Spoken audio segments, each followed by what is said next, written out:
Olá, sejam bem-vindos a mais um programa Espiritismo e Vida. Se você ainda não se inscreveu aqui no canal, se inscreva, deixe o seu like, compartilhe o vídeo, ative as notificações para você ficar por dentro das novidades do canal, nos acompanhe nas nossas redes sociais no Instagram e pedindo a inspiração de nosso Senhor Jesus Cristo que hoje nós vamos falar sobre perdão. Vocês já pararam para pensar quantas vezes a gente erra num dia? É uma coisa impressionante, né? Palavras que a gente poderia ter calado, atitudes que poderiam ter sido diferentes, sentimentos que poderiam ser mais elevados. Quantas vezes pedimos desculpas ou perdão para aqueles que nós machucamos? E quantas vezes somos desculpados e perdoados? Quando nós fazemos essa reflexão, nós percebemos que muitas vezes não somos nós mesmos capazes de desculpar e perdoar com tanta frequência. Percebam, ficamos ali remoendo o erro do outro, né? Mergulhados na lembrança daquilo que nos deixou infeliz, ficamos presos na mágoa, né? Com a ofensa que nós recebemos. E isso nos deixa atormentados pelas lembranças infelizes que teimam em povoar a nossa memória, né? Nos desequilibra mental e emocionalmente, energeticamente, e nós perdemos oportunidade preciosa de crescimento interior e realização espiritual. Emmanuel, no livro Monte Acima, né, vai nos dizer que Jesus nos recomendou amar-nos uns aos outros, tal qual ele mesmo nos amou, e perdoar as ofensas 70 vezes, 7 vezes. Não porque nos considere habilitados para semelhante comportamento, diz Emmanuel, mas porque, se lhe aceitarmos as diretrizes com paciência, ele se tornará mais intimamente associado a nós, e com ele estaremos fortes e seguros para fazer isso. Sempre que eu penso nessa questão do perdão, eu me volto para a oração do Pai Nosso, né? E perdoa-nos as nossas dívidas, assim como nós perdoamos aos nossos devedores. Jesus foi muito claro. Perdoa para que seja perdoado. Leon Denis, no livro Depois da Morte, diz que é no mais recôndito da alma que está a origem das alegrias futuras, no nosso íntimo. O reino dos céus está dentro de vós. E cada um consegue realizá-lo pela subjugação, ou seja, pela dominação dos sentidos, pelo perdão das injúrias e pelo amor ao próximo. No Evangelho segundo o Espiritismo, no capítulo 10, lá na parte das instruções dos espíritos, tem lá perdão das ofensas. E é tão bem explicado ali, gente, a necessidade de nós perdoarmos sempre. Quantas vezes não somos nós a mendigar o perdão do outro? E quantas vezes o Pai nos perdoa, tamanhas as faltas que cometemos todos os dias? E muitas vezes nós somos duros, exigentes, inflexíveis para perdoar. Nós guardamos em nós mágoa, ficamos a remoer a menor das ofensas. E isso vai nos desequilibrando. E olha, ninguém passa pela experiência física sem necessidade de perdão. Quando nós perdoamos, nós estamos, na verdade, nos libertando de um peso esmagador que nos oprime o coração. Chico Xavier tem um poema autoral dele mesmo, não é psicografia, chamado As Rosas do Perdão. É tão bonito esse poema, tá no livro, o primeiro livro de Chico Xavier, chama O Primeiro Livro.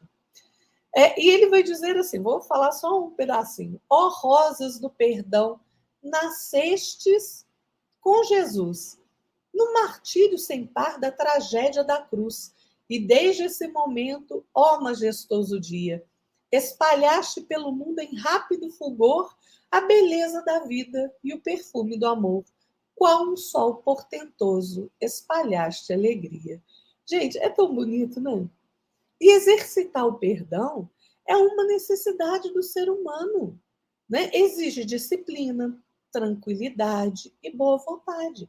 Por que exige disciplina perdoar? Porque antes da gente se atirar contra o outro, né, contra o erro, contra a ofensa, contra o sentimento que alguém nos proporcionou, é preciso acalmar a mente, o coração, respirar mais uma vez, né? Por que precisa de tranquilidade? Para que nós possamos manter a mente aberta ao entendimento de que todos nós erramos, em maior ou menor grau. É a vida nesse planeta, gente. Em outros planetas também nós erramos. Erros, aqui, erros e tentativas de acertos. Precisa de boa vontade para que nós compreendamos que não somos perfeitos, nem eu, nem você, nem ninguém. Aqui neste planeta não somos perfeitos, mas nós podemos sim corrigir os nossos erros. Então, qualquer que seja a situação, né, se formos ofendidos, se nós formos ofendidos, magoados, injuriados, vamos pensar em nossos opositores ali na condição de filhos de Deus, né? Porque sempre que alguém nos fere, nós já tomamos aquela criatura por nosso inimigo, né? Por nosso opositor. Então, vamos procurar pensar neles como filhos de Deus, tanto quanto nós mesmos somos. E assim fica mais fácil compreender que, do mesmo jeito que eu erro, o outro também erra, né? Com esse entendimento mais dilatado, nós vamos observar que muito dificilmente nós estaremos sem alguma parcela de culpa nas ocorrências desagradáveis da vida, em que nós, muitas vezes, nos cremos vítimas. Todos nós temos os nossos próprios impulsos infelizes, as sugestões delituosas, criminosas, as acusações indébitas, as desconsiderações que nós arremessamos sobre determinados companheiros aí de jornada, né, de caminhada, né, determinadas pessoas, até que eles, sem maior resistência, diante da nossa provocação, caem na posição de adversários perante nós. Quando nós conseguimos fazer esse autoexame, nós passamos a não mais nos permitir qualquer censura contra o outro, e sim, nós vamos conseguir acolher em nosso coração a necessidade urgente de amparo da misericórdia divina em favor deles, mas também em nosso próprio benefício. Emmanuel nos diz no livro Rumo Certo, pela psicografia de Chico, que, acolhendo essa compreensão maior em nossa intimidade, diante de qualquer agressor, não diremos mais no singular eu te perdoo, e sim reconheceremos a profunda significação das palavras de Jesus na oração dominical, ensinando-nos a pedir a Deus desculpas para nós, as nossas próprias falhas, antes de as rogar para os nossos ofensores. E repetiremos com todas as forças do coração: perdoai, Senhor, as nossas dívidas, assim como perdoamos aos nossos devedores. E é assim que funciona. Leon Denis vai nos dizer no livro O Problema do Ser, do Destino e da Dor, que todos nós devemos tolerância ao outro, benevolência e até perdão. Por quê? Se alguém nos causa prejuízo, se alguém se escarnece de nós, se nos ofendem, é quase sempre pela falta de compreensão de saber, pela ignorância, né? Resultantes de desenvolvimento insuficiente. Deus não pede aos homens, senão, diz Leon Denis, o que eles têm podido adquirir à custa de lentos e penosos trabalhos. Não temos o direito de exigir mais. Não fomos semelhantes aos mais atrasados deles, por nossa vez? Se cada um de nós pudesse ler em seu passado o que foi, o que fez, quanto não seria maior nossa indulgência para com as faltas alheias, diz Leon Denis. Então, gente, é preciso compreender que o perdão é perfume da alma que aprendeu a caminhar. que entende que erra, que acerta, e compreendendo que o outro erra e acerta também. Perdoando as falhas alheias, nós promovemos uma limpeza das energias densas e pesadas em nosso interior e nos libertamos de sentimentos como o rancor, a raiva, o ódio.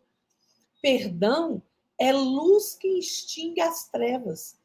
Muitas vezes, aquilo que nos parece ofensa é o socorro oculto no mundo espiritual em nosso benefício.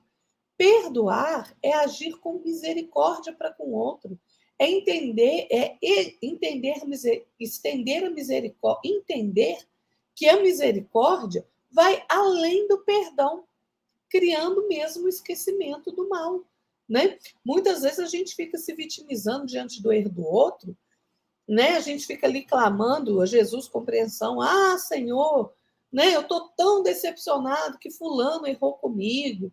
Eu confiava tanto nele. Só que em muitas ocasiões, gente, a divina providência permite o erro para que a gente aprenda a perdoar, né? André Luiz, no livro Respostas da Vida, fala: perdão é fórmula de paz. Aprendamos a tolerar para que sejamos tolerados.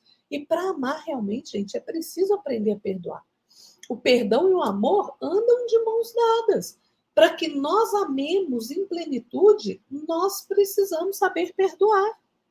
Se nós não soubermos perdoar, o amor jamais vai encontrar campo fértil em nosso coração. Eu penso que por isso que Jesus nos falou tanto sobre a necessidade de perdoar. Porque quando nós perdoamos, nós nos reequilibramos diante da ofensa recebida, diante de uma falta. Se nós não perdoarmos, nós viveremos atormentados pelas lembranças infelizes. Vejam, o Leon Denis, no livro Depois da Morte, diz que a caridade, a mansuetude e o perdão das injúrias tornam-nos invulneráveis, inacessíveis às vilanias e às perfídias. Promovem nosso desprendimento progressivo das vaidades terrestres e habituam-nos a elevar nossas vidas para as coisas que não possam ser atingidas pela decepção. Essa é a compreensão que nós devemos ter, porque o perdão quebra as algemas do ressentimento. Se hoje é o nosso dia de desculpa, de perdoar, né? O nosso dia de desculpar, de perdoar o erro alheio para conosco, amanhã será o nosso dia de pedir perdão pelos nossos enganos. Tenhamos isso em mente. Para terminar as nossas reflexões sobre essa necessidade de perdão, eu queria deixar um soneto de Casimiro Cunha, que está no livro Coletânea do Além, que chama A Divina Lição. É um soneto belíssimo, em que Casimiro vai dizer assim: quando o grande processado ouviu a condenação, o povo esperava aflito os gestos de reação. Não se dizia emissário da majestade de Deus? Por que dobrar-se humilhado a tricas de fariseus? Não se afirmava o Senhor? Não era o divino mestre? Por que curvar-se a injustiça no campo da dor terrestre?